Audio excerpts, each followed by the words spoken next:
everyone. It's Jai452 back here again behind the mask with the one and only Melanie, Hygena, Mooney. Hello. Hi. I hope I pronounced your name right. Yes.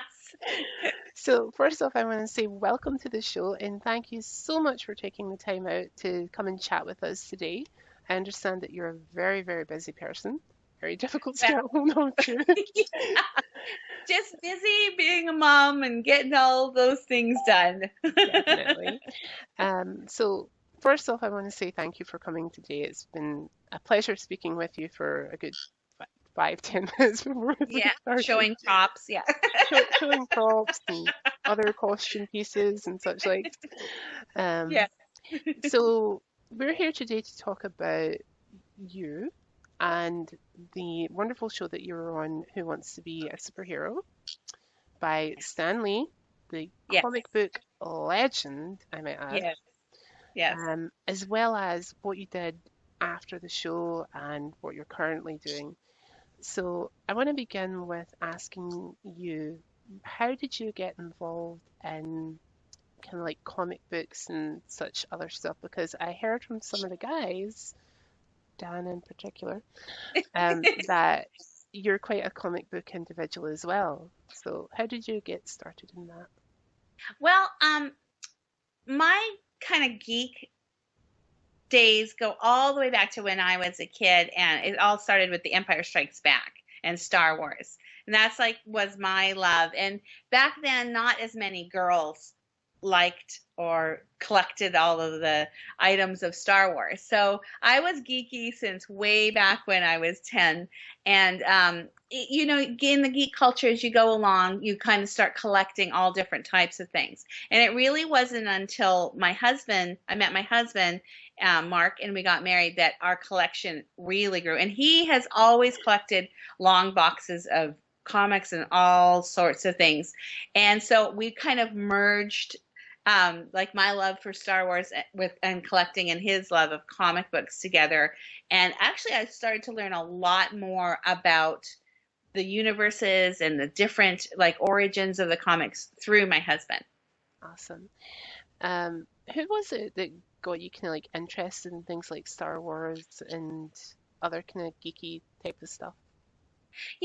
I saw Star Wars when Empire Strikes Back when I was 10, and there was something about that movie that it just changed my life. I remember coming home at 10, and my mom was doing the dishes, and I think she was making beets or something, and I was grabbing her, and it was a little town in Canada, right? Grabbing her skirt, and I was like, Mom, this movie changed my life. And for a 10-year-old to say that, and I was like, and I went and I saved my babysitting money because at 10 in Canada, I was babysitting already on my block, and I saw it 13 times in the theater. And that's a big deal when you're a kid to Yeah. get to a theater 13 times. And I even took my cousins in Canada who had never been to a movie. And there was just something very pulling me into that, and it became for my entire life really. I kept it going, and it ebbs and flows, and now that I'm a mom, we're back to it being very active. Now, I'm pretty like you spoke to me a little bit about your daughter beforehand. Are you waiting for the day when she tugs on your dress and says, "Mum, this movie changed my life"? I am. I don't know what it will be. We do age appropriate geek movies, and like I was telling you before the interview, she really loves costuming and things like that. So I am waiting to see. She's seen the Star Wars, the Force Awakens, and whatnot because we love that. And Mhm. she has little friends that they all dress up and play Star Wars, but she's still 5. So I'm Mhm. waiting until she discovers it on her own, and who knows what that will be. Got another 5 years. That's right. That's right. Who knows? Who knows? And I might not even know the franchise. It might be something in anime. It might be something from a video game. But I think I will know how to react to that. Not that my mom didn't, but I'm a different, coming from a different place. So it's going to be Out, exciting. out of curiosity, what was your mum's reaction to that? She kind of was like, I think she's like, pickling the beets. Huh? Like what? Like I was kind of a strange kid. I kind of spent a lot of time in my own imagination, and I used to act out things in my room and pretend I was Popeye, like when I'd see the movie. So I think they were like, she's just kind of a little bit strange. And it wasn't my brothers. I have two brothers, because boys in Star Wars and all the guns and everything. It wasn't them that came, and it was me, and I was very, very intense about it. And so I think now she looks back in fondness and gets it, but at that time, I think she's just like, oh, that's just another strange thing that she's doing. Very few times does a parent have that option where a child just comes up and says, Mom, No, this I know, changed my I life. know. It really meant so much to me, like and it kind of was like nobody was, and at 10, nobody, it's like no one's understanding what this movie means to me. And so now to get to talk about things like that, it's so fantastic, and to articulate it a little bit better, it's a lot of fun. So you mentioned that you and your husband both have a massive collection of stuff when it comes Yes. to kind of geekdoms. Is there ever any, um, I don't know how to phrase this, but is there ever anything where he says, "Oh, I think this is going to happen in this particular franchise," and then you'll turn around and say, "Well, actually, this is going to happen." Do you Yeah. guys sometimes differ on, um, Sure, absolutely. Yeah. A lot of the Marvel Universe things that have happened, I think that I was more predictive, and he was like, "Oh, I don't think they're going to make that movie." Like who knew that Guardians of the Galaxy would mm, be such and he knew that comic. It was kind of a little bit more obscure, and then that one I was like, "What? What is this Guardians of the Galaxy?" And he predicted that once that got made. So yeah, we do sometimes has, differ. has there ever been like something that's come out that's kind of got both of you and you're like, what? Yeah. Yeah, I think and the like Doctor Strange is a good example, this new one. I Mhm. think he was showing me the comics of Doctor Strange, and I was like, "No way." So we were both surprised. And I think that he saw we talked about Suicide Squad. He saw Suicide Squad, and I haven't. And his review to me wasn't positive. Like he didn't like the movie. He liked the characters, but he didn't like the actual movie. So I have yet to go see it, and we'll see what I think on that one, because it's a little bit controversial in our house too. I will need to catch up with you on that front because I haven't seen it yet either. Yeah. At this point in time, when this interview is being recorded, which is the 10th of the 11th, 2016, guys, Right. you probably Right. not see this interview until 2017, but okay. Right. Um, so I still have to go and see it myself as well, and Yeah. hopefully by this point in time in the future, I will have seen it. We can talk about it. Um, Right. See what you but think. I will need to catch up with you after you've seen it and after I've seen it, and we can say, Yes. okay, this movie was like brilliant or awful or Yes. Yeah. whatever. Exactly. Exactly. Um, I think from one of the things I've heard, a lot of people have said that Jared Leto didn't get as much screen time as he did That's promotional what Mark time. said. That's what my husband said. Yes. Yes. Yeah. That was the agreement for that. Yeah. Mm. Which, if you ask me, is kind of sad, but they are like as soon as the Suicide Squad movie was like out, I think it was its first week it had been out, people were already saying that Margaret Robbie's character Harley Quinn was getting a solo movie. So I was like, okay, so Jared Leto could possibly be in that That's movie, right. Yeah. or he could be in the Ben Affleck Batman movie, which is currently being filmed as well. That's right. That's So right. Like maybe it was a preview of the maybe bigger, the Maybe, bigger. and I do know for a fact, and this is a kind of little bit of a spoiler for people who still haven't seen the movie. Right. Joker does save Harley in the end, and he says, "Let's go home" to her. Now, Okay. Yeah.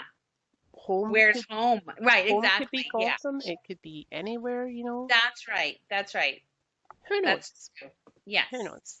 Um, so my next question for you is, did you watch season one of Who Wants to Be a Superhero?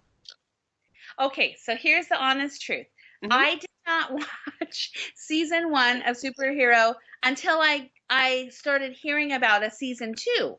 Somebody had sent me information kind of through the comic book Vine Hmm. about this show, and I came up with a character then. This was before season 1 even started, and then truthfully, I didn't hear about it. So I thought, oh, they were going to make this show, and Sci-Fi didn't make this show. And then once I heard there was a season 2, I'm like, what do you mean there's a season 2? So I went back and found season 1. I think it was at that time on Apple, like on iTunes. Like it wasn't on Sci-Fi at that time. It wasn't on DVD. So I found it and I watched them all. And I said, oh, I can't believe, I said to my husband, how did we miss this? Because this is like right up our alley, and I had heard about it, and I started kind of crafting a character. Like, wouldn't it be fun, to have this character? And then season 2 auditions came around. So I unfortunately missed the live airings of it. So I was glad to be able to catch back up on it. Have you actually met anybody from season one? Like, Not before I started to do the auditions. I met people from season 1 at the auditions, but nothing before that. No. okay. So have you met mm, like the season one kind of finalists or anything like that when you guys have been doing? Yeah, we've done things together, and I think I've met everyone in all the seasons now. Right. Obviously from season 2, but I think that we had a reunion at the Stanley's Kamikaze about 3 years ago or so, and a lot of us were there, not just the finalists. But so now I think I can say that I've met everybody involved. Yeah. Awesome. Who was somebody that you, when you were watching season one, really identified with, or was there not any one person in particular? I think I liked Fat Mama and Feedback, of course, the finalists, right? I think I identified with Fat Mama's just like humor, and she was kind of laid back about everything, and she was a whole person. And Hmm. then on the other side, I identified with the passion of Feedback and how he was super into it, and that was his thing, right? Hmm. Like cosplay and comics. So I could identify with both of them. I liked Major Victory for the comic part of it. Like there's always you need like a little bit of comic relief. So they had a good team. Like they had a good mix of fun, likable, watchable characters. Awesome. So you mentioned there that you didn't really watch season one until much later on. Yeah. What was the driving force for you auditioning for season two? Well, season 2, this is when I heard about the audition, and I heard about it through a couple of different channels. There's like some acting channels that I heard about people. And then I saw a breakdown for it, and they said, oh, if you come to Universal and audition, you might get a chance to see Stan Lee. Of course, that's exciting. And you might get a chance to, be interviewed. So I said to myself, oh, I remember I need to brush off my Hygena character that I'd been thinking about. And she came about when I was at a Comic-Con, and I was walking by somebody who was really smelly. And I was like, I said to Mark, I need to make a superhero that cleans up other superheroes so they're not smelly at cons. It was sort of a joke, right? It was like and I said, oh, I'll call her Hygena. And so then that came about, and so I learned about it from a couple of different, and it was all online. It was just people's messages saying, "Are you going to do this?" And then I decided that I should probably do this. Awesome. Um, so when you went down for the auditions, what was running through your head for that particular day? Okay. Because Dan told me a Yes. story Yeah. that you guys all got put together, like Right. it was in this big hotel conference, and the Yes. producers of the show came in and they said, okay, don't talk to each other. Like, Right. just sit Right. there, don't say a word, don't talk to each other. Right. Which is insanely weird because if you're going to be spending the next however long Yes. with people, you Yes. should get to know them. Yes. Yes. But from a producing point of view, I can understand them saying, okay, don't get too Keep it for attached the because camera. Right. Right. we Right. might eliminate half of the people that are in this room today, Right. or we might eliminate you, you know. Right. Um, Right. Exactly. Right. so it's like, don't get attached. Um, So what was running through your head when you went Well, down to do the audition? I think Dan first submitted a video audition. Is that correct? He And did. then He did. I had a little bit different experience than Dan and Jared, I think, because it was LA Hmm. and because I got down, it was at Universal City Walk, which is they have one in Florida and they have one in LA. And they had sci-fi there, and there was a few of us that got picked and put in this separate little line to be interviewed by Stan Lee. Hmm. So I got there and I had my little outfit on, and I said to myself, this is going to be fun. For one day, I'm going to get to go be a superhero. Like, that was my thought. Like, this is going to be a super, fun event. I didn't think anything because people are very serious and they had their serious backstories and their serious, costumes, and everyone looked so great. And I got interviewed by Stan Lee, and that was, I mean, you're being interviewed by Stan Lee, right? And it was so fun. And then they pulled me aside for an additional interview with Major Victory, and I was like, "Hey, it's Major Victory. I know this guy. I saw him, on TV." I've seen him And on so TV. that was fun. And then what's his name? Steel Chambers Hmm. was there.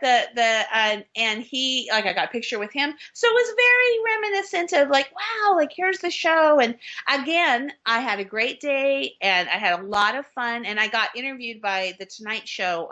Jay Leno had Ross, what's his name, Ross, he's who was working for the Tonight Show. I think now he's on the E Network, and they were down there kind of poking fun a little bit at us nerds, I'll be truthfully told. So Hygena was interviewed with him, and it was just a really joyful day, but I didn't expect anything of it. I was like, this was really fun.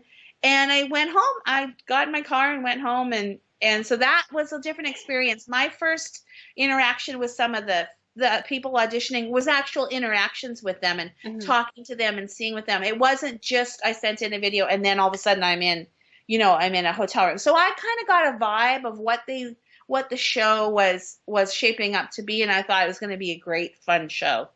Awesome.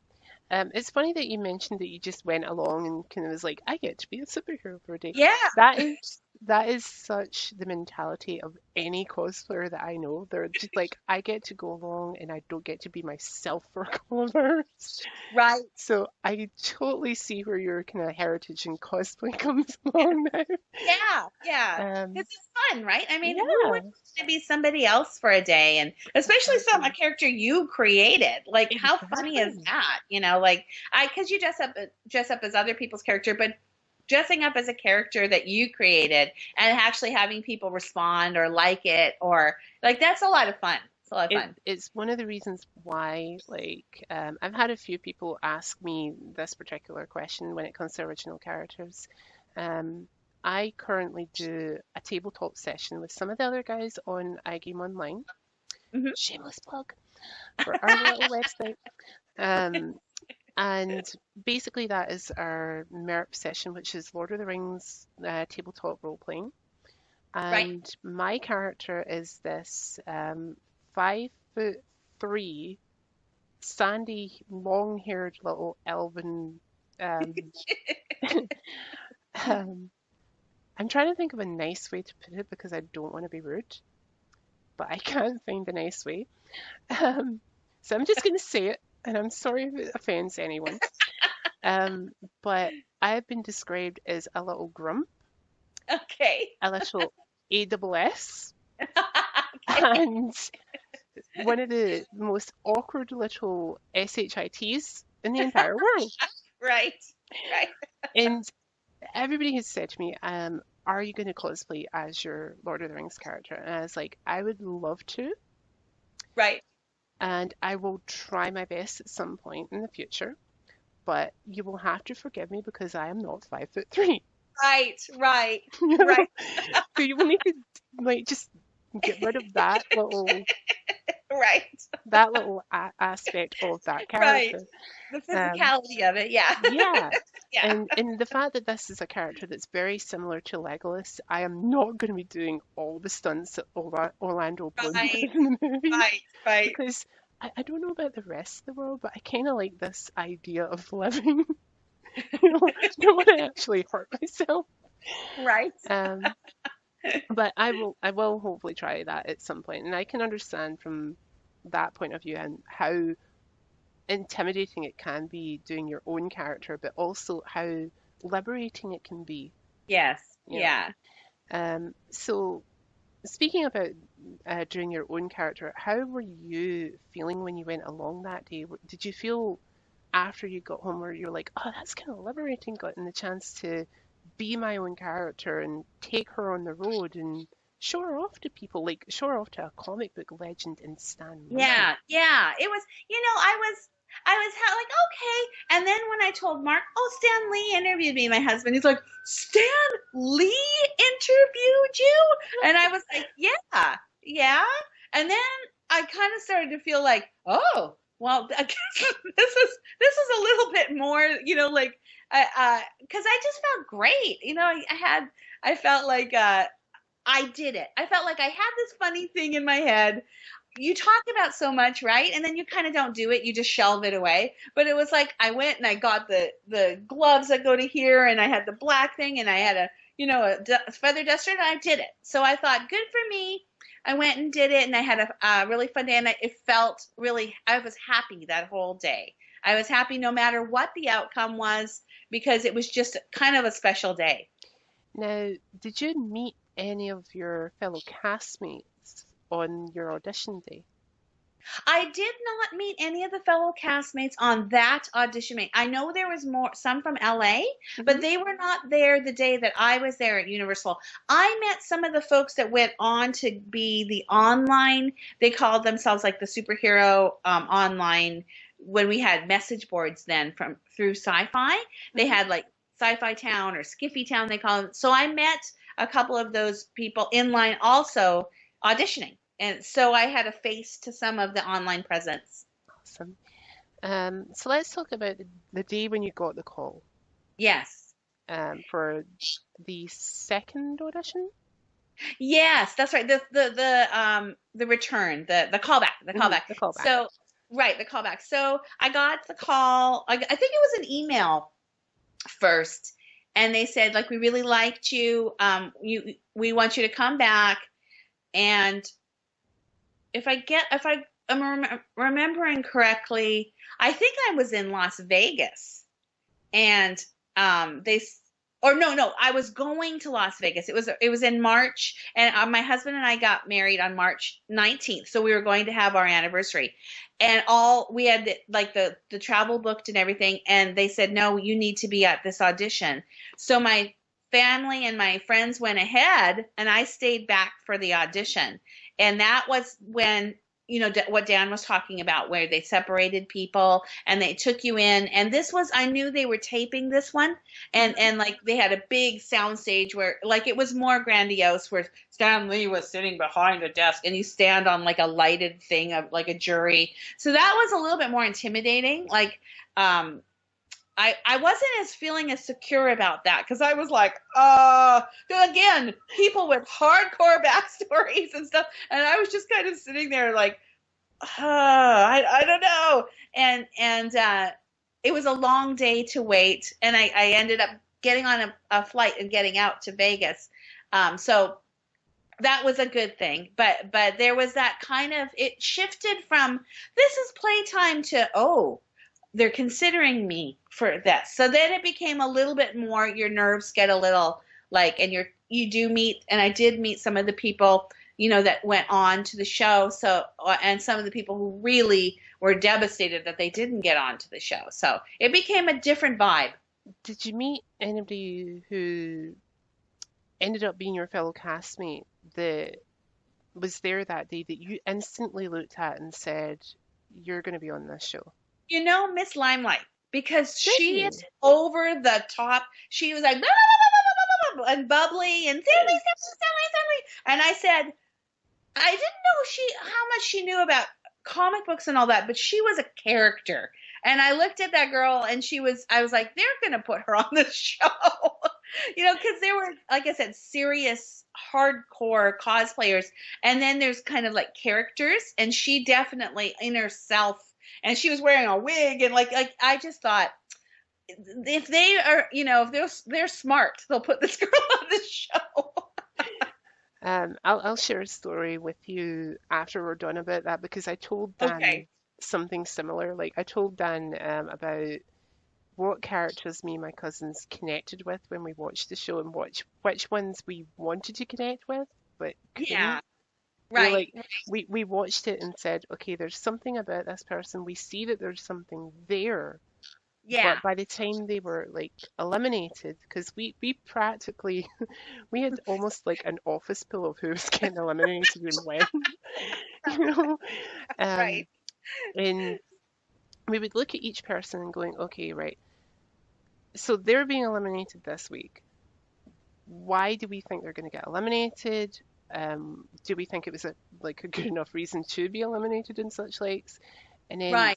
after we'd done all the logistics of that kind of stuff, we said, okay, if this person was to go on, would we have grown to love and like Right. them? Right. Right. You know, The and there longer was, that they're on. Yeah. yeah, and there were some people that it caused heated arguments in our Mm. house, believe me, um, that we looked at and said, right, we see that there's something there, but if they stayed, I think it would have hurt them as an individual. Like we couldn't have gotten any more off of them, you know. Right. Right. Um, and like I say, I'll go into that after Yeah. the interview because Yeah. I don't want to say anything that could actually end up offending anybody else that was on the Sure. show that could possibly be Sure. watching this interview. Right. Um, Right.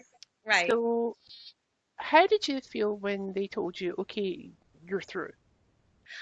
When they told me I was through, um, I kind of didn't believe it. Like I was like, really? Like, and then the fear kind of set in, like, what is involved in this?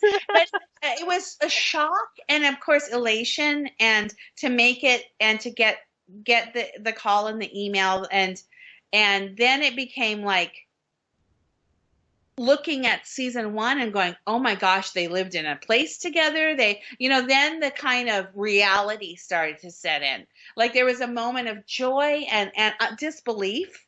And I'm going to do this. And then I kind of had to say to myself, am I going to do this? Like, like it was sobering. It was like, okay, cause this isn't just me in my house doing this. This is going to be aired, and and how is it going to play out? And reality television, I had to really take a hard look because some of it's so negative and nasty.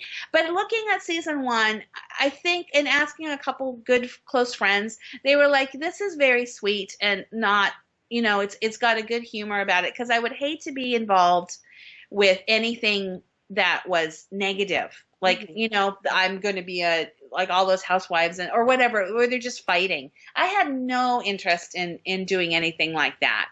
But my husband was like, are you kidding? Why are you even, like, what? Why are you even considering not doing it? But there, when the reality of it comes, you have to really go, okay, like, am I doing this? Okay. Was that something that you were concerned about happening on the show? Like people maybe making alliances with each other and being kind of like, oh, so and so over there, like boo them, Yeah, I was worried about that because I'm pretty nice. So I was worried, like, I'm like thinking, I had three minds. I had Melody's mind, I hmm had Hygena's mind, and then I had a mind that I knew they were making a show. Now, hmm some people, when they do these things, surrender completely to it, and they get lost in it, and they will say or do everything. But I honestly had three minds, and I'll talk more a little bit about that later, of how those get jumbled up. But I knew that, so I was looking at myself like, well, how does this fit in? Like, what am I, a joke? But that's okay if I'm a joke, or like I kind of was looking at it that way, like not I gaming the game, but I was aware they were making a show. I have to admit, like from the first moment I seen you on screen, I was like, okay, I know there's something about this person, Yeah. and I have to admit I couldn't figure out. First off, like I knew that you had your character, you had your backstory, you had all of that, Right. um, but I couldn't figure out what they were intending to do with you on the show Right. because like I Right. was like, are they gonna make her the butt of the joke or are they gonna Right. make this That's person the right. butt of the joke? And I was like, I actually kind of like this person. I don't want them to be the butt of the Right, joke, right. you And know? Fat Mama, her even her name, Fat Mama, it Mm, lends itself to comic, like, oh, we're not yeah. gonna really take her that seriously as a real superhero. So I kind of was like, well, I think they kind of are looking for like a mom or a kind of that figure or something different than maybe a 20-year-old. Like then I just Mm. kind of was like resigned to play along. I was like, okay, I'm gonna play along and see what happens here. The best of it was like on the show, like I've spoken to both, like I said, I've mentioned Dan and John, and they confirmed for me that you very much were the mother of the group. Yes. You kind of Yeah. did a lot of the things that what we got to see on the show, like when you guys were hanging out in the Heroes Lair. Yes. I think it was called that in the States. I can't remember what it was called over here. It's probably the same Yeah. thing. Yes. Yeah. Um, but we would see things that you guys were doing on your downtime, like between challenges, and there'd be scenes of you like washing the dishes, Yeah. Yeah. Yeah. dusting the whatevers, And I Yeah. remember asking Dan and John this off of an interview, kind of state and saying, "Did she really do that? Like, was Yeah. she very adamant about everything being very, very clean? Because that's how it came across in the show." Yeah. And they said, yeah, she was pretty much that. That was Melody. She Yes. did that, Yes. Yes. and she made us do it too. And I was like, that somehow doesn't surprise me. In my home life, I'm not like I don't have OCD. Things get messy, especially with a 5-year-old. But at that time, I was like, you know what? I'm here. We're in a house all together. Let's respect the house and Yeah, keep yeah, going yeah. in a way that a mom does. And I was going to bed super early. They were all up having fun.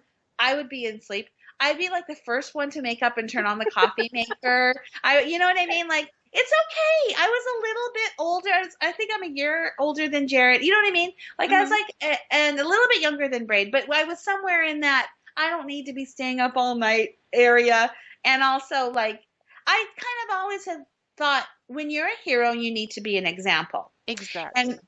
like even the Melody who was playing Hygena, I was like, I need to be an example of this character. And if these people who are strangers to me, are just looking at me, I still need to carry that kind of example of even though it's a show and everything, I took it kind of that's the one thing I took a little bit seriously.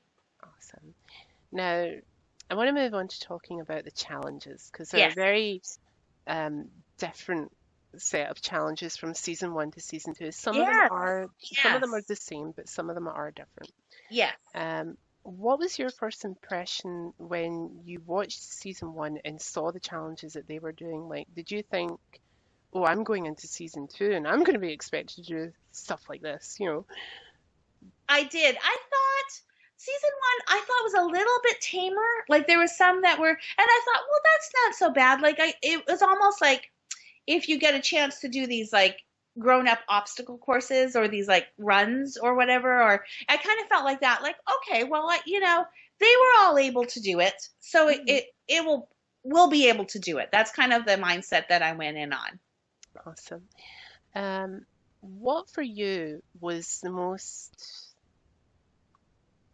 fun challenge on season two that you did with the rest of the cast? Oh boy, let's see. The funnest challenge. I'm really fond of that first challenge we had with the water. I'll tell you why.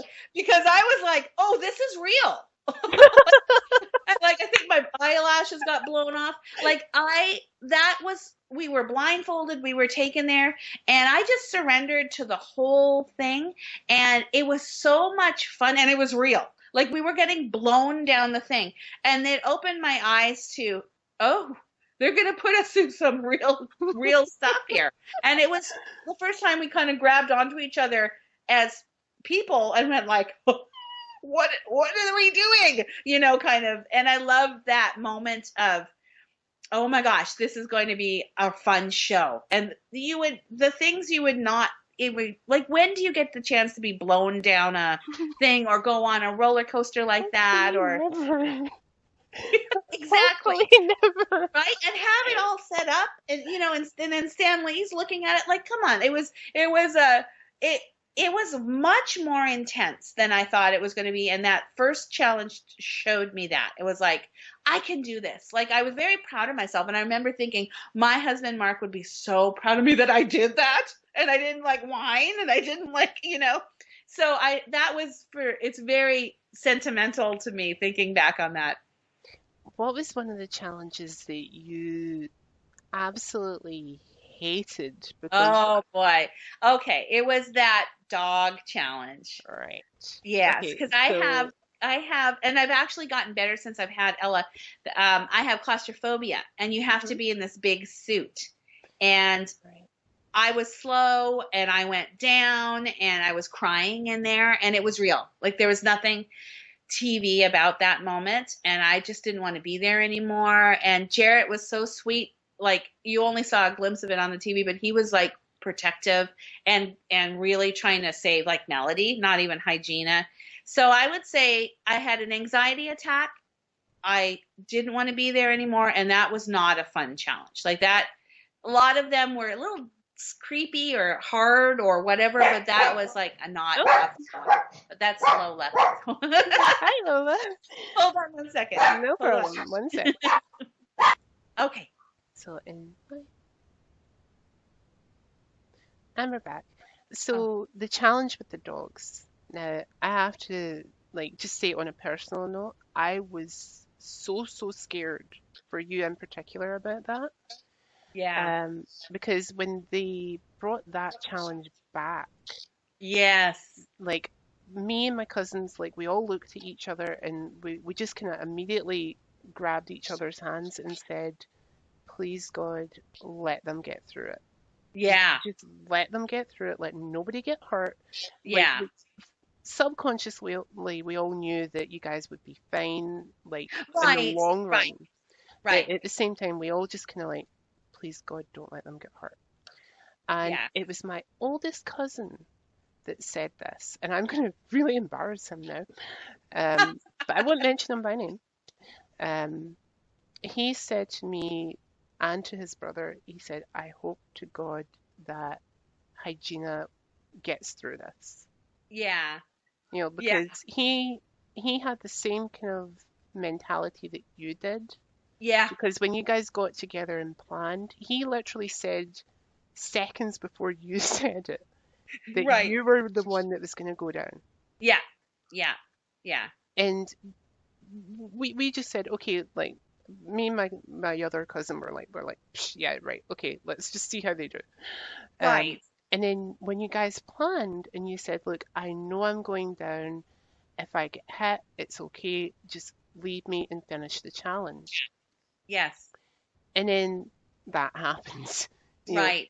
And we literally all were just squeezing each other's hands, going, please God, let her be okay. Just let her be okay. Finish this godforsaken Yeah. challenge. Yes.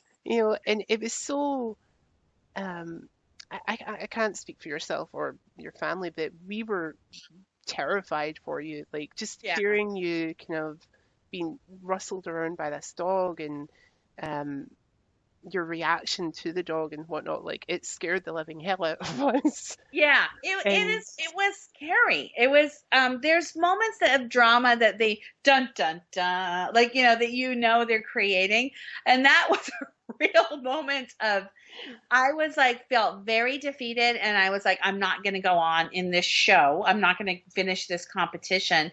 I'm just going to go home. Like that was mhm, Melody and Hygena met and were like, mhm, like I can't do this. Like this is, and I all I could think was, because they tell you, give tell us if you feel it. Tell, like, that's what the handler is right off camera, and I felt it. Like I felt that dog biting me, and I was like screaming, and it was very emotional, and I didn't want to do it anymore. The fun was over, and it just, that's how shows are, kind of like they hope for those dramatic moments, and they try to create them, and then sometimes, just like on any real on any reality show, those ones, there are real moments that pop up and that they can't even anticipate for, you know. No. And I just thought, that's it. Stanley's going to send me home tonight. Like, I just knew it. The, I just was like, yeah, I think the best part of that particular challenge was the ending of it. Like yeah, when you guys had completed the challenge, right. the dogs were called off. Yes, Um, yes, and the part that was so awe-inspiring for all three of us watching the show, and for anybody else who was watching the show at that point, was when you guys got to go back to the car and you all just right. grabbed each other in a hug. And Yes. it kind of like it upset me a little bit, because all you could hear was I think it was like Jared saying well done to all three of you. Yeah, Well, obviously like well done to the team, you know. right. John not really saying much of anything. Right, And then right. you most of all crying over the entire thing, which Yes, understandably it was a very tough challenge. yes, And yes. for us, like watching the show, we all just looked at each other and said, if we ever meet Melody in person at a Comic Con, if we're ever fortunate enough for that, each one of us would just want to run up to you and like grab you in a hug and say, you did so Aw. freaking well in that challenge, Well, you thank know. you. It was hard. Thank you. And you, whatever emotion that was coming through that screen, that was real. And thank you for that. It, And if yeah, it was a two-way thing at that point, you would have seen our emotion coming back, just going, yeah, holy crap, you know. yeah. It was No. real. Yeah. And I thought about that. Like I thought, wow, are they going to even air this? Because I wasn't sure how, you know what I mean? It was so intense. I thought maybe they're going to just show little clips of us getting there, you know, and Right. like nobody falling. Like I wasn't 100% sure, but it was so dramatic. I think they were like, oh, this is Mhm. gold. But the personal part of me was so distraught that I'm like, they don't want to show that. Like that's not heroic. Like, and so it was a tug of war that whole night. Like I was thinking about Mhm. it, and then it airs months later, so I had a long time to kind of go over and think about it. But I was not looking forward to watching that episode. I was No. like, I know it was coming, and it was hard for me to hear myself back in that place because it's real. And it was Mhm. hard for me to see myself crying. I was like, oh man, like why wasn't I more heroic? And it was a hard episode to watch. This was the thing, right? Because I told you we had like almost like an office pool of who was going to be getting Right, eliminated. right, For that particular challenge, as soon as it was done, you yeah, know, like when we had the chance to like, because we had to pause the episode at that point, we had to like all go and take a breather. You know, we're like, right, oh God, no, we need like 5 minutes before we can go on. right. But as soon as we all kind of like calmed down and had went off and hugged our mothers because our mothers were in the house, you know, we're like, Yeah. Mom, come here, we need a I hug. know. Actually, Um, that's what one of the assistants said. One of the assistants working on Superhero on the side said, I can't watch this. It's like putting my mom out on the dogs. I heard them say that, and I was like, oh, like they were feeling it, and they set up the course, and they hired the guy. You know what I mean? So I knew that it was like, I was like, oh, yeah. the fun thing was like after we had had our moments hugging our mothers, Yes, yes. you know, we all came back and said, okay, before we go into the elimination on that episode, we need to sit down and talk about who we think is going out. And I remember standing up, and I'm very comfortable to admit I was not a very outspoken child at that point. Yeah, I was yeah, quite timid, you know, so right, I would voice my opinion, but at a very small tone. right. I actually stood up in front of my two cousins and said, okay, I don't care who you guys are eliminating and for what reason, but you cannot eliminate Hygena this week Right. because literally what she did in that challenge is the definition of being a hero, Aw, you know? aw, And that's so sweet. do you know the funniest, well, the most impressive thing was that they agreed with me. They said, Hmm. no, we cannot eliminate her because that is the definition. Like, once you get over all the emotional stuff that you guys went through in that challenge, we couldn't fault you in any way. Yeah. And we said to each other, if Stan Lee, because we knew that Stan, well, at least on the show, it seemed like Stan had the final say in everything Yeah. Yeah. in terms of an elimination. Yeah. Um, we said if Stan Lee decides to eliminate Hygena, that's it, we're done. Yeah. We're just done. We will quit watching the show. We Right. will wish Jared and John good luck and say, right, okay, you guys fight it out. But Right. we we were literally ready to boycott Marvel at that point. We were like, no. Yeah. Um, and when that elimination came around and all three of you were called up, we were kind of like, what? Yeah. Yes. Um, and I, I have to admit, it was so relieving that nobody was going home that week. Yeah. Yeah. Yeah. You It know, was. um, Yeah. Yeah. and it just showed like when Stan, because he does this little thing. I don't know whether he says it while you guys are on the blocks, but he does this little thing where he says what your strengths were during the Right. challenges and all the other stuff. Um, he was so right to like say for you specifically, you really did not give up Yeah. during that one. And I was like, oh, thank God Stanley agrees with what we were saying like 5 minutes ago. Right. You know, Right. it took, just FYI, it took us ages to get through an entire season because like we would be pausing it every so often to say, right, okay, I think this person's done this thing wrong, but this is what I think Right. they've done right. You know, Right. Right. um, but that one with the dogs was like the most challenging one for us as well because we really needed like almost 25 minutes after Yeah. that challenge. We were like, no, no, no more. Yes. Um, Yes. so the next thing I wanted to ask you about was in the hero's lair. Yes. What was your impression of the lair itself? Like, were you kind of blown away by it? Did you kind of have an inkling that it would be kind of like what it was on season one, or you know? I think I had an inkling that would be kind of like what it was on season one.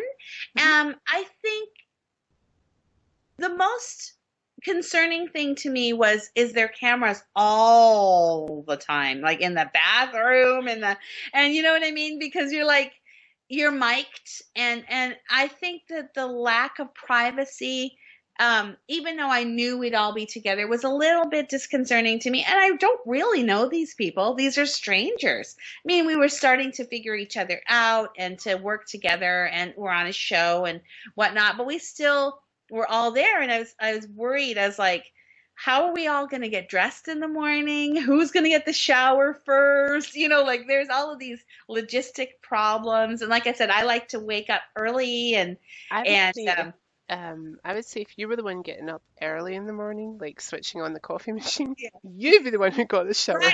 I went to shower the night before so I could roll my hair in curlers or whatever I was doing. So I was always like last, right before bed. But yeah, there was times um we they didn't I knew where I was because I was a Los Angeles native, but they don't let you have email. They didn't let you have a phone. They didn't let you look at a newspaper. So all you had was this lair and this house.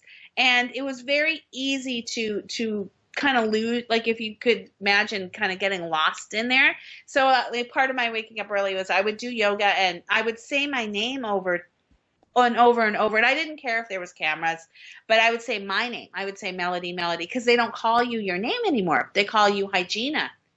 So it was a weird little kind of, Munchausen by proxy thing that could happen. And I was trying to really dedicate myself to not, you know, letting the claustrophobia of not having an outside world in. So Mhm. that's kind of my memory when I think of the layer like that. Who in your season did you become really close with on the show? I think the closest person on the show that season 2 that I was Dan. I think there I liked to had I was affectionate for a lot of the characters, but there was just something about Dan and I that we just really clicked and uh, kind of got each other and had a lot of good talks. And he's just so his enthusiasm, it was infectious, and he's really bright and he's Yeah, really creative. Yeah, and he was just really on and he was really in it. And I believed that this was a guy who was a kid who believed in all of this, and it was infectious. And I cried and cried and cried when he got sent home. I sat in my pillow and cried. I wasn't on camera, I don't think, but I it was very sad to me because I thought he was going to win, number one, and number two, I wanted to finish that journey with him. So I think, yeah, I think Dan was the one I was closest with. when it got down to the final four, we this is where like that little office pool started to go Yeah. from pear shaped. Because when it got down to the final four, we really Right. couldn't say, okay, this person needs to go and this is the reason why. Yeah. Yeah. Um, and I remember watching the show, and when it came down to the elimination for the final four, um, and Dan got selected to go home, my oldest cousin was devastated because he Oh, was a huge fan of Parthenon. yeah. Yeah. Um, Yeah. and I was like, well, we still have Hyperstrike and Hygena and Right. Diffuser. And I was trying to console him, and it was kind of like almost he was having none of it, you Yeah. know? And I'm like, dude, I'm devastated too, but, you know, it's a reality TV show. It doesn't mean to say that Right. that is the end of Parthenon. It's not like the Right. last you're ever going to see of them. Right. Right. Um, and the ironic thing is, when I was doing Dan's interview recently, I text his wife to say like, "Hi, how are you? You know, and Right. how are you feeling?"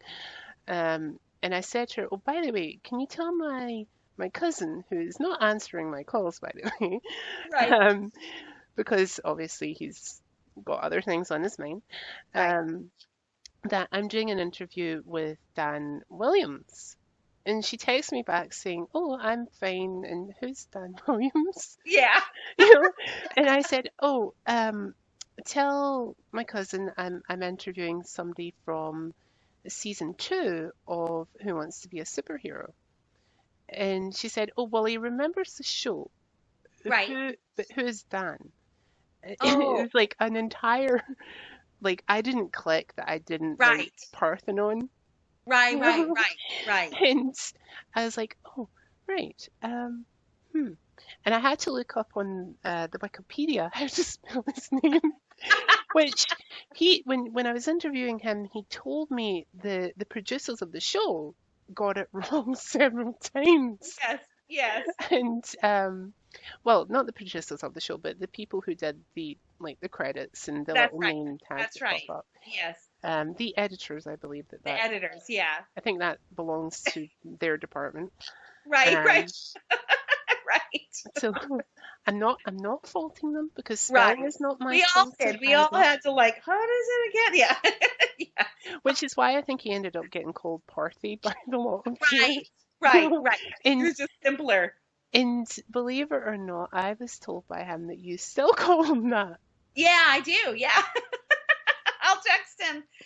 When all of this stuff happened in the States in Orlando and there was a shooting, and I immediately texted him. And I think I even said, like, Parthy, are you okay? Like, not even Dan. Like, we just have that kind of, we have this shared experience that's Mhm. ours, and so, but yeah, I can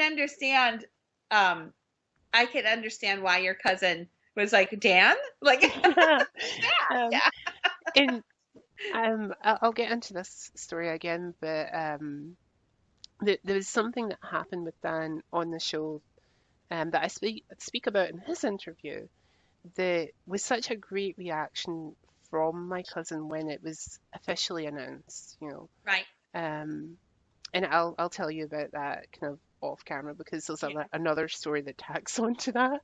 Right. So yeah, that was really interesting. If you want to know what that is, guys, go and watch my interview with Dan and see what that is. Um, so moving on. after Parthenon had sadly left the show, Yes. it was just the three of you. Yes. How was that being the final female in the house? I Because didn't by that believe it. point, well, Yeah. actually, by like the four people in the show, you were like the last female in the house. I So, was. Yeah, I was the last female standing. When I realized that it was going to be three, mhm, not two. And when I realized I was the last female, I was like, how did this happen? Like, don't they want like a sexy young like Basura, or like, don't they want, how did this one happen? That's what I kept saying. Like, and then I realized I think I'm the underdog. I'm the underdog. Like there was something in me that like, and the way that they were asking me questions and crafting the interviews, I think I kind of got it. I was like, okay, because it was shocking that it was me, like not Whip Snap, not Limelight, that it was me who made it. Because I wasn't the toughest female there. mhm. So yes. Um, so when I interviewed John, he told me that the final, they shot something that wasn't done on like the actual show. Yeah. They shot three separate endings where each of you Yes. won. Yes, that's right. How was that for That you? was weird. I mean, I know it's a show again, right? Hmm. And I was like, well, I guess they're really keeping us in the dark because any of us could win now, right? Because like Hmm. I just was standing there and I was just like, this is a strange, like, have they not made up their mind? Are they fighting about it? Are they like we as on that side of it, not being told why? I think we were just all together like, that's not how we pictured you know what I mean? Like we didn't picture that, but I thought, well, maybe they did this for season one, too. Maybe they filmed feedback and then they also filmed Fat Mama, so coming again into that mind of it's a show, I just kind of surrendered and I was like, well, okay, this is some footage that they need. Hmm. Um, Again, when we were watching the show there, we were all kind of like, okay, they must be tired now, so we can understand if they're not like questioning things the way they Yeah, would like in the previous episode. yeah, Um, and so we were like, okay, that's kind of interesting that they're just kind of like chilling it out, and we yeah, actually kind of respected you guys for that. We're like, yeah. we understand we went on this emotional journey with you, so Right, we're right. kind of It was drained, right. you know. Yes, Um, so when it was announced that Jared had won, yes. did you see it coming, or were you more like, "Oh my gosh, that's amazing that he won," and I'm shocked, What was your reaction when that was announced? I had something happen personally. I hadn't been able to see my husband, and I saw his car parked in the garage, and I knew he was out there. And I'll tell you what, and this is from my heart, I was already a winner, and I just wanted to see my husband. Like the winning thing was getting to see Mark, and it was too long that I was away from him. So this whole surreal thing was happening, and all I could think about is I'm almost going to see my husband. I'm almost done. I'm almost done. So I was never like, oh, he's going to win. He's going to win. I wasn't even in that mindset. I was already such a winner for to be able to go on the show and to make it when I thought I was going to have one day of being a superhero that I was like, whatever happens. And so when they announced Jarrett, I thought, well, maybe it's Hyperstrike. He's so young and, he looks like a superhero. When they announced him, it all kind of clicked in at like who he was and how he came into the show. And then he was a police officer and he was already a hero, like in real life, coming in and playing superhero. So it all kind of clicked in for me at that moment. And all I could think about was, hooray, I get to see my husband. Can't wait. So it was elation that it was over, but it was also happy for him and also happy that we all kind of got that far and we really felt connected. Like we felt like the three of us were winners. I don't know how to explain it. Like I know there has to be one winner, but we just felt that way. We truly did. We talked about it The like while we were really waiting. the really interesting thing was when we got to the point where it was the final three. I was thinking, okay, there's something fishy about that, you Yeah. know. And I was looking at it and going, are they going to have just one winner this year? Yeah. You Yeah. know, and I vaguely remember talking to both my cousins about it, and then some of our friends who were also watching the show and saying, um, so do you guys also think that they're going to have more than one winner this year? Do you think it's going to be maybe two winners, or do you think they're going to announce all three of them as winners Right. and Right. have them be the next superhero team? Team. Right. Right. And we all agreed that that was a great idea, Yeah. and we're like kind of crossing our fingers for it. Right. Um, and because I was like, I can honestly see them being like almost the next like Fantastic Four, like, but minus Right. one, you know. Right. Right. Um, and I'm like, I can certainly see Melody's character Hygena as the kind of almost like Sue Storm character, Right. Right. the Jared's character, the diffuser, being like the Thing or Right. Right. Mr. Fantastic, like a combination of the two of them, and definitely seeing John's character as Johnny Storm, oddly enough. Right. Right. Right. And I was like, that would be so awesome, And when somebody said, no, it's a reality TV show, they have to have one winner, I was like, Right. but then who do you pick? You know? Yeah. Yeah. And we argued that for weeks before the finale came up, like Right. we purposely didn't like we got all of our friends together and we all watched the final together. So and Right. it took ages for that to happen. So we were like spending 2 weeks after the final episode had aired in absolute agony waiting to see Right. that final one. Right. Um and I remember just sitting there watching it and I'm going, okay, I can't look. I can't look, and they showed the part where everybody's families came on and Yes. whatnot, and I was like, oh, that's really sweet. Um, Yeah. and then when the announce started, I was like, oh, I think I had the same mentality as yourself. I was just like, oh, thank God it's over for Yeah. them. You know? Yes. At Yes. that point, I was like, okay, well done, Jared, but oh, thank God it's over. Yes. Um, Yes. so that was fantastic, and I thank Stanley for making such an awesome show where Yeah. we got to take such an emotional journey with you guys, even though it's difficult to take an emotional journey when it's reality TV sometimes. Yes. Yes. Um, because somebody has told me that, a lot of reality TV, even though it doesn't look like it, sometimes it is fairly scripted. Yeah. Um, but one of the less scripted moments I felt in the show was actually from you. And it's when you all had your personal chat with Stan. Yes. Yes. Yes. Um, and I'm just remembering some of the things he said to you, actually. Yeah. And hence a little laugh there, guys. When he spoke to John, John explained to him, how he what his life was like growing up Yeah. and how he was kind of picked on and all the rest Yeah. because of his name. And when he spoke to Jared, Jared mentioned what he did, which unfortunately I can't remember off the top of my head. Right. Right. He had a Um, sister, I think, that was. yeah, Yeah. yeah, Yeah. he had a sister who I think was Yes. terminally ill Yes. or was ill for a very many Yeah. set of years. But for me, the strongest point was when you got up to speak, because Stan, as he is, because I've been told he's very quick-witted, Yes.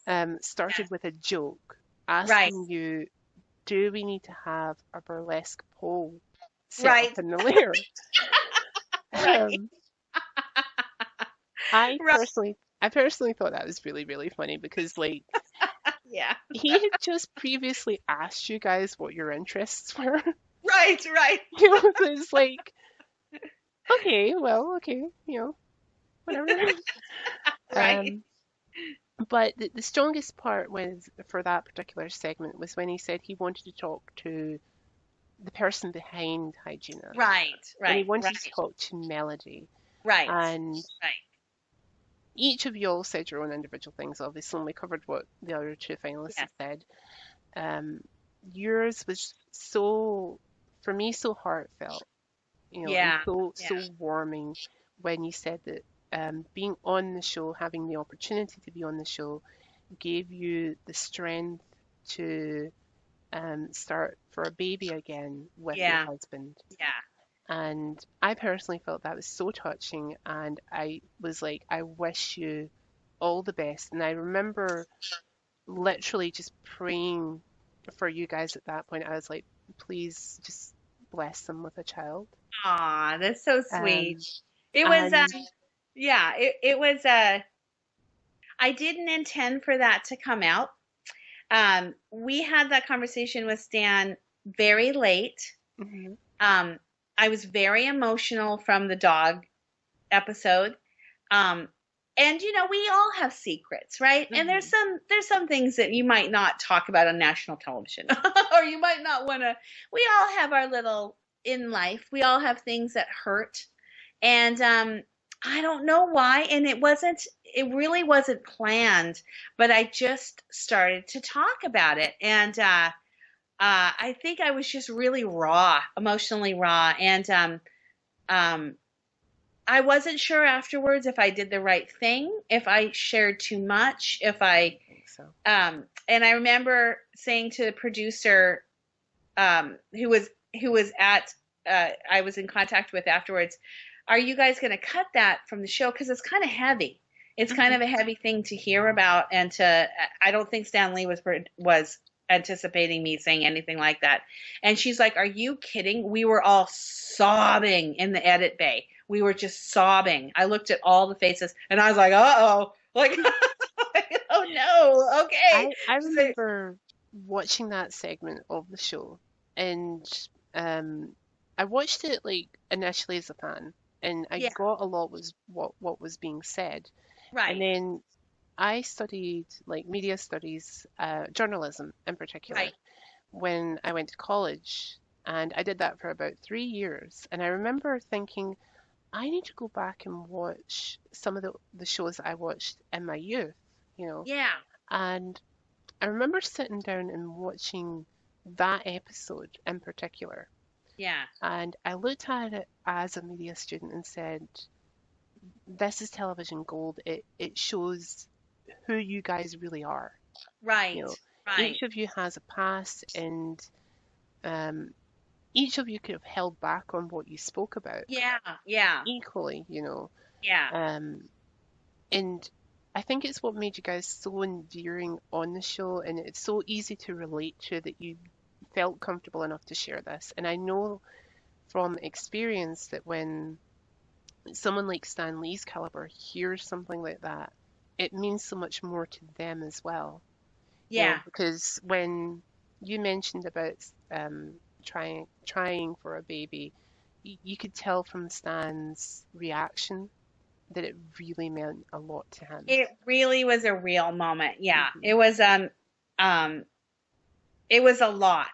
It was a lot, and I realized after I just told Stan Lee like it kind of all came gushing out, and I'm like, this is a bizarre world. Like, I'm talking to Stan Lee about my greatest sorrow that I've had in my entire life. Like, and he builds his characters and his comic like arcs on someone's great loss. So I Exactly. thought, yeah, that's right, because all of Spider-Man and like everyone had this huge loss that made them go on to be heroic. So I thought about that for a minute after I got over the initial shock that I even shared it. And I was like, well, that's who I am. Like, this is what's gotten me to this point right here. And I did feel stronger for having to go through all of these crazy challenges and having to live in a house for a month and having it, and I made it. I thought, you know what? I can do this again. I'm stronger. I can because it was terrifying for us to go through and terrifying to try again. So it did give me that boost of confidence, I think, afterwards.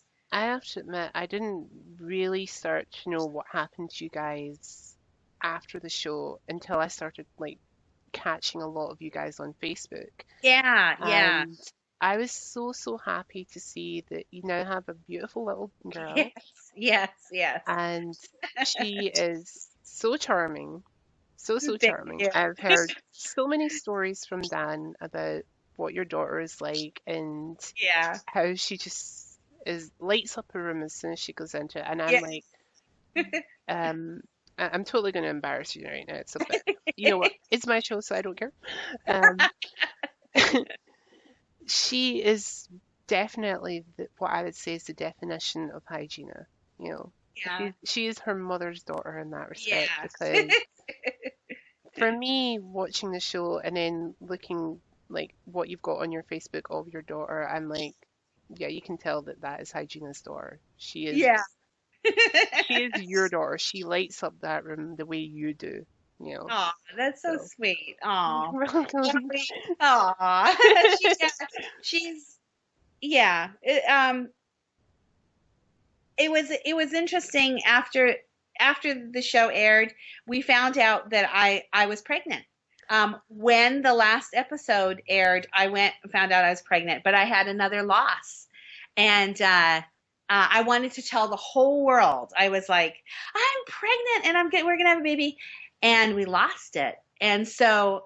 Here I thought maybe this was the magic touch, right? That we would have that baby, and I had to go on a week later and go to a convention and talk to people who were crying and families who had losses and people who showing me their 18-year-old son. They tried and tried and tried for him. And I was getting floods of emails about people who lost their babies or people that, and it was so emotional and it was so real at that point. I actually kind of had to shut off a little bit because I was going through my own grief again. And the show happened. And then I was going and talking to people who were real people who were really touched and they wanted to hug me. And so it was a powerful experience to go through, and it's reality TV, but that was what was happening in my life. And I look back at it now that we have Ella, and she fought to be here. She really did. That wow, like I'm going to show her this. We've started to showing her episodes, but I haven't really told her and explained to her about all the loss. But I'm going to show her this and say, this is how much we wanted you. So it was really an emotional journey. Like talk about emotional journeys. So That was a huge emotional journey. I have to ask, has Ella met Stan? Ella met Stan, and I have a picture of it. It was at that reunion, and she was dressed as a mini Hygena. I dressed Gina's Oh, blue dress and an apron, and they wanted us to all have a group picture. And so I brought her in, and I said, Stan, like this is Ella, and I talked to you about it. And then he's like, I know, and he met her, and he's like, hello, Ella. And so I was crying. It was like such a circle, like mhm. from I'm going to tell you about how we want to have this child to here's this child. And it was years later. We tried for a long time, and it was a really special moment. And of course, Ella's like, who's this? Like, she's so little, and but it was a circle for me, and it was real, and it was the only thing I wanted to talk about at that reunion was I got my baby. Like I finally had a baby. And so all of that was very real and I feel really lucky to have been connected to these families, and they were giving me encouragement. And they were giving Mark and I, like emails all the time. So now when I share her and, I on my Facebook, it's kind of either Star Wars or Ella, Star Wars or Ella. But really, those are the two things that it's that Yeah, are right now I'm the most passionate about, and there's a reason we tried so hard for her that she's so very special. definitely. And it's so gratifying for any fan who has watched the show to know that you guys got that baby that you guys wanted so dearly. Yeah, yeah. Um, I know for a fact that I wasn't the only person hoping that that would happen for you guys, so I'm very happy that it has. Um, Thank you. Yeah.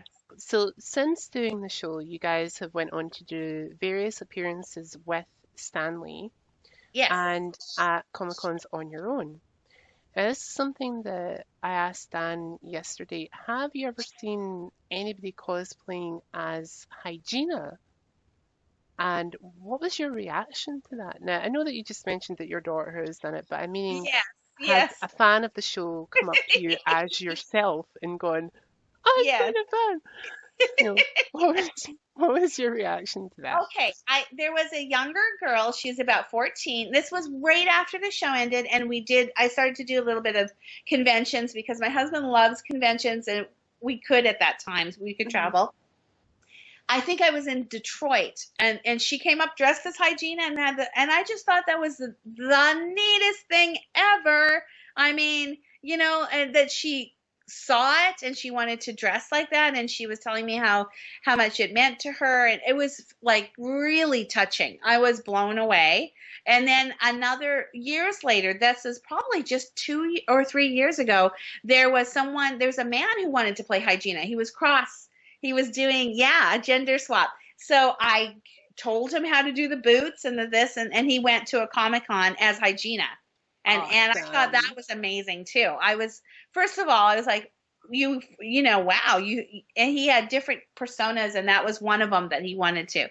So it's very humbling, and like, wow, that person like liked that character so much that they want to dress. And amazing. It's just amazing feeling to know that you connected with somebody out there. Awesome. So moving on from doing the show, and let's get kind of start to talk a little bit about what you're doing nowadays. Obviously, you're a Yes. full-time mom Yes. to Yes. the wonderful little Ella, Right. and I think it was Dan that was mentioning that you still do a little bit of work for Yes. Yeah. Marvel. Yes. Um, so maybe talk us through what you do with them. So what you're currently doing with them and what you do, well, what you've done since leaving the show with them. So let's start with you've left the show and you've Right. done the Comic Cons with them. Right. I Um, did that, and what then else did you do?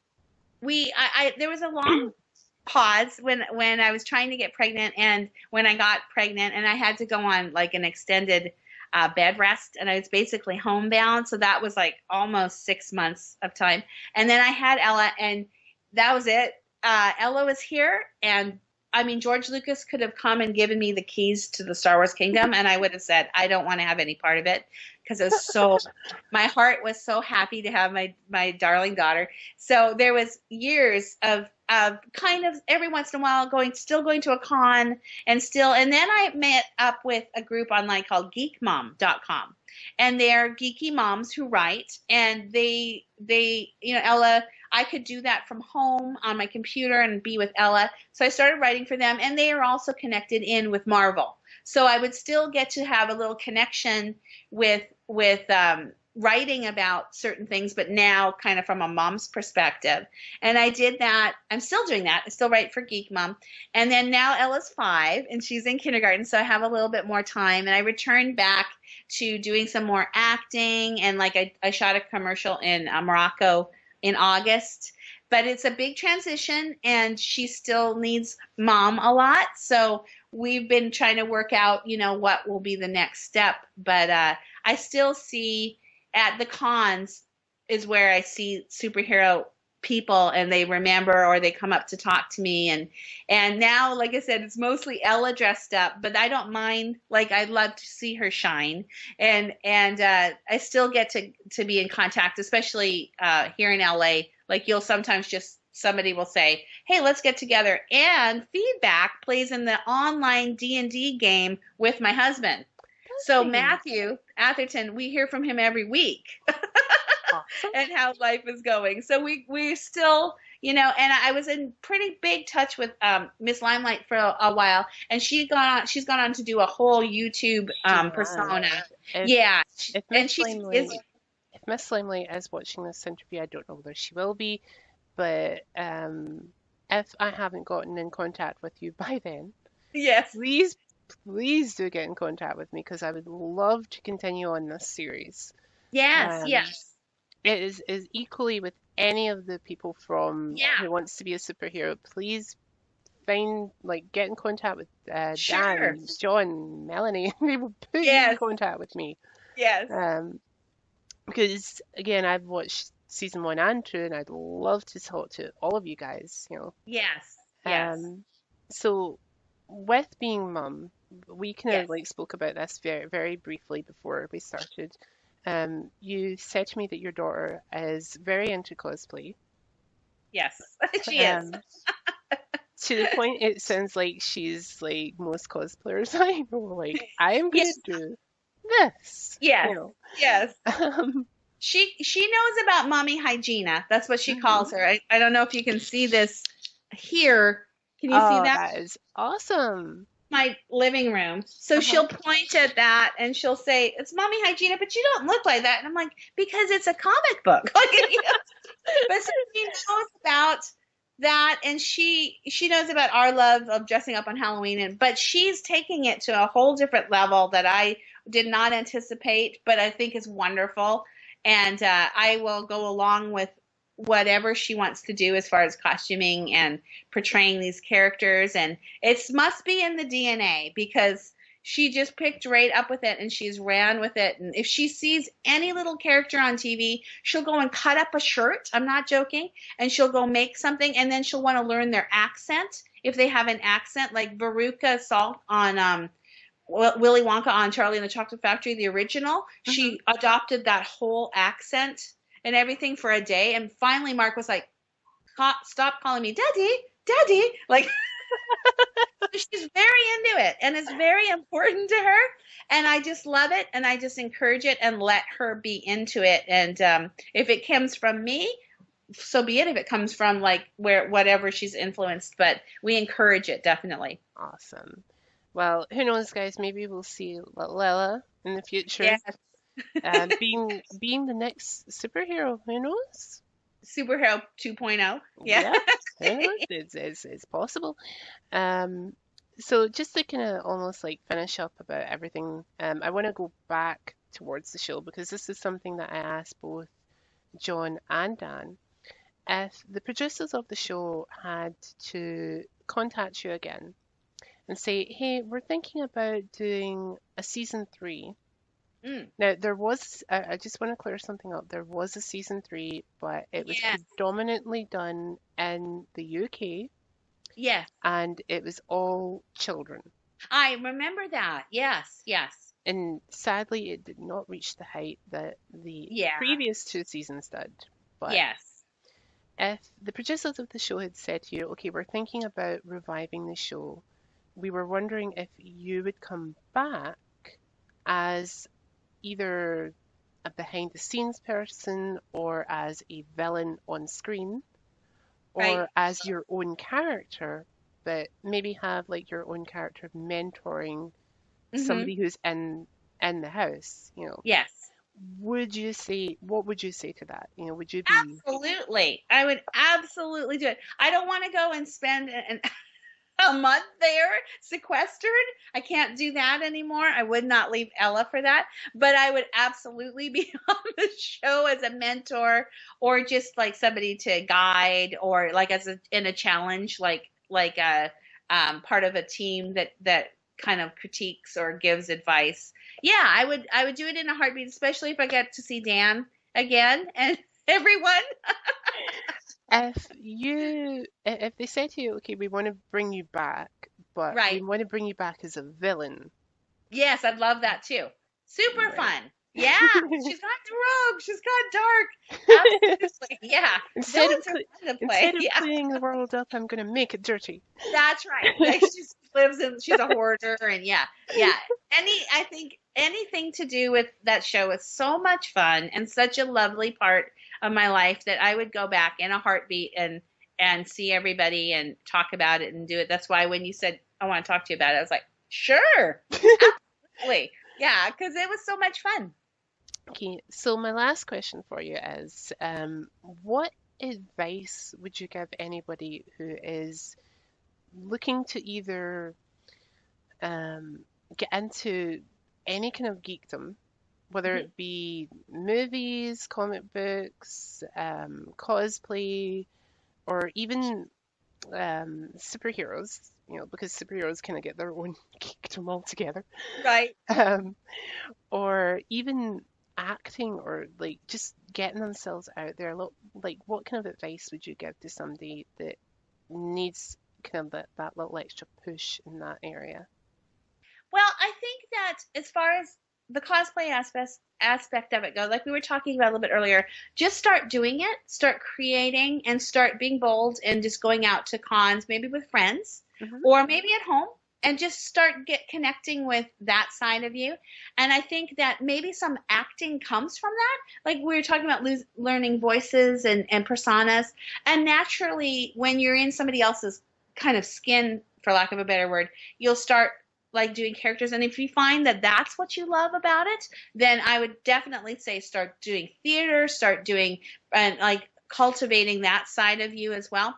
And as far as like a bigger thing like becoming your own superhero, if you're going to do it, I would suggest, like going all the way, like picking something, having a backstory, even making your own comic. But it's an endless universe, and I think there's a place for everybody to be creative and take part of it. Awesome. So now comes to the point where I want to thank Melody for taking the time out and coming onto the show today and talking with us. Guys, don't forget to check out everything that we're doing on iGame Online. You can listen to the weekly TV drop where we talk about all the TV shows, which are Lucifer, Arrow, Mhm. Gotham, Two Broke Girls, Legends of Tomorrow, Flash, and Supergirl, as well as Westworld, and Westworld. when Yeah. it's on Game of Thrones. Right. We are the one-stop place for geeky TV programs. If there's a show that we're not spoken about, guys, put it down in the comment section of the TV drop, and we will look at it and see if it's worth talking about or who else is watching it. Um, Also, there is a weekly podcast that we do every Friday, which goes out on the Saturday, where you can catch up with myself, Whisper Greentop, Honey Jade, Zelly, Darkly, and a whole host of other people. Um, if that doesn't grab your fancy, check out our MERP session where you can find out what Zabi, Dylan Trask, Estelle, and Theo are all up to in the world of Middle Earth. So yeah, guys, go check us out. Don't forget to leave a comment for myself or Melody in the comment section of this video, which I think it is down there. Melody, do you see it? It's like down here somewhere. Yes. There's Yes. a comment section. Go leave us a comment, and Leave a comment. Yes. either myself or Melody will try and answer any question that you post in there. Equally, give us a good thumbs up because this has been an amazing chance to sit down with these people. And don't forget to subscribe to my channel for further content on cosplayers that I talk to, uh, reality TV stars that I talk to, as well as any gaming that I'm doing. So, yep, subscribe for my content, guys. And yeah, so I want to pass over now to Melody, where she can tell us where we can get a hold of her. In particular, if we have any further questions that we maybe don't want to post down on YouTube. So, Melody, where can we get a hold of you if we have any further questions? You can reach me. I'm writing at geekmom.com. You can Hmm. see my articles up there about anything from I did a Weird Al Yankovic interview recently to like reviewing what good cables you have that when your 5-year-old pulls your iPad like off the thing. So you can reach me there. You can also reach me on Facebook, Melody Mooney. You'll find me pretty quickly. I think I even have a link to superhero things. Or you can reach me, you can email me at my name, melodymooney@gmail.com, and I will gratefully and thankfully answer any questions that you have about the show or Ella or cosplay. And thank you so much for this opportunity. It was a wonderful morning. It's been wonderful talking to you. So again, I just wanted to thank Melody for taking the time out and spending it with us on the Behind the Mask series. Hopefully we will have another interview set up really soon, guys. And until then, I've been Jai452. This has been Melody Mooney. Bye bye. And bye!